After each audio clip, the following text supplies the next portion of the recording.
The Galileo spacecraft was launched on October 18, 1989, and performed 2 moon flybys. The first one on December 8, 1990, and the second on December 8, 1992. Galileo provided clearer views of the lunar dark side, and the polar regions of the Moon, than all Lunar Orbiter and all Apollo missions. Of all high-resolution images that Galileo took, these photos are the only images available. Is there something on the Moon that we are not supposed to see? Perhaps an activity that produces colorful lights, lightning and temporary coloring of the Moon's surface? This is the front cover of an official NASA report. This report from July 1968 contains hundreds of sightings of transient lunar phenomena. These sudden and short colorings of the Moon's surface have been observed for at least 1,000 years, and often by multiple witnesses. Although scientists claim we see outgassing, or the impact of asteroids on the Moon's surface, there is no real evidence that builds these theories, so it is still a mystery.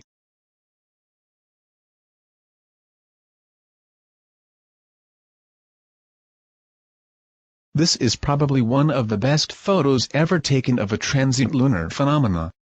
Made by Leon Stewart from Tulsa, Oklahoma, USA, on the 15th of November 1953. Look at the bright spot located between Pallas and Schroeder. Crater Alphonsus is known for reports of glowing reddish clouds. October 26, 1956, Diensmoor-Alter took photos of the crater in ultraviolet, and he saw blurred rills on the floor. The blur was not visible on the infrared photos, and professional astronomers did not accept his explanation of possible volcanic activity. Another observation concerning Alphonsus was done on November 3, 1958, by Nikolai A. Kozyrev. While looking through the eyepiece of a 50-inch reflector, he observed that the central peak of the crater had an unusual reddish color, and looked blurred. Spectrograms showed the emission of carbon vapor, and this confirmed his observation. Nikolai believed to have seen possible volcanic activity, but his emission results were never officially confirmed. Almost 1 year later, on the 23rd of October 1959, Nikolai Kozyrev reported another sighting of a reddish TLP in Alphonsus, and again the spectrogram showed unusual features. There is great variety in the descriptions of transient lunar phenomena, as they can be star-like, bright and sparkling spots in various colors, red spots, bright clouds, hazy, nebulous or luminous, red or yellow beams of light, and in some cases there are very clear descriptions of lightning on the Moon, many in combination with weird moving shadows and glows, vapors, smoky, dark and gray mist, and also reports have been made of volcanoes, visible during a long period of 15 till 30 minutes. Ever since this photo was made available, people thought it was photographed in space. The shape is weird, and indeed it looks like an object flying overhead the Moon. It is not. Look what happens when we turn the image and play with the contrast. After rotating the image, we see a bright glow and weird shadows on the Moon's surface, so in my view we see a transient lunar phenomena. During the Apollo missions, 200 astronomers from 34 countries worked for LION, the Lunar International Observers Network, part of the Smithsonian Center for Short-Lived Phenomena. LION evaluated Earth-based TLP observations, and tried to verify their observations with those made by the Apollo astronauts. July 19, 1969, German astronomers observed a bright luminescence in crater Aristarchus. NASA was informed and they asked the Apollo 11 astronauts, who were still orbiting the Moon in their command module, to look at Aristarchus. It was Neil Armstrong who reported back. "Hey, Houston, I'm looking north up toward Aristarchus now, and there's an area that is considerably more illuminated than the surrounding area. It seems to have a slight amount of fluorescence." Till March 1978 there have been 448 reports of TLP in Aristarchus. This is a photo of Aristarchus, taken by Mike's Astro Imagery on December 17, 2005.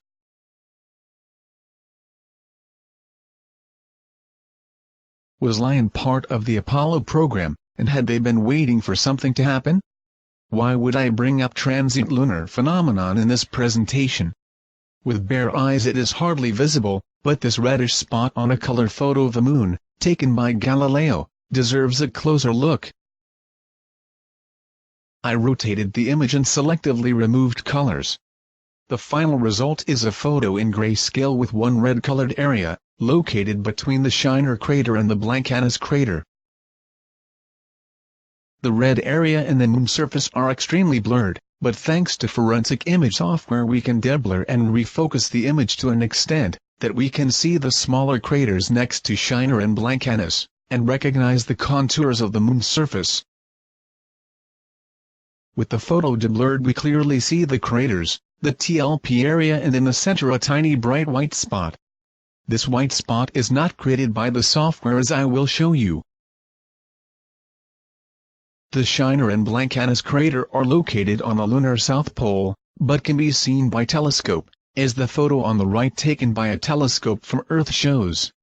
Is this bright white spot also visible in other photos taken of the moon? As a matter of fact it is. Here are two samples. The first picture comes from Google Moon, and is from Clementine Lunar Internet Browser version 1.5. The bright spot is clearly visible next to the arrow. The second image comes from Clementine Lunar Internet Browser version 2.0. We apparently see the same two craters but from a different angle. The white spot stands out from the rest of the moon's surface. On the 23rd of April 1994, a transient lunar phenomenon occurred in crater Aristarchus while Clementine was orbiting the moon. Clementine took pictures of the crater, and provided conclusive evidence that the crater walls had turned redder after the transient lunar phenomena. After March 1978, official registration of transient lunar phenomena apparently has been discontinued, as I was unable to find reports made after 1978. This is weird, as a task force of 200 astronomers had been formed during the Apollo program to investigate the phenomena, and NASA nor any other space agency shows any interest. See these hundreds of sightings on the lunar near side. Would it not be wise to further investigate this, concerning the safety of astronauts, and in view of planning landing sites for future missions?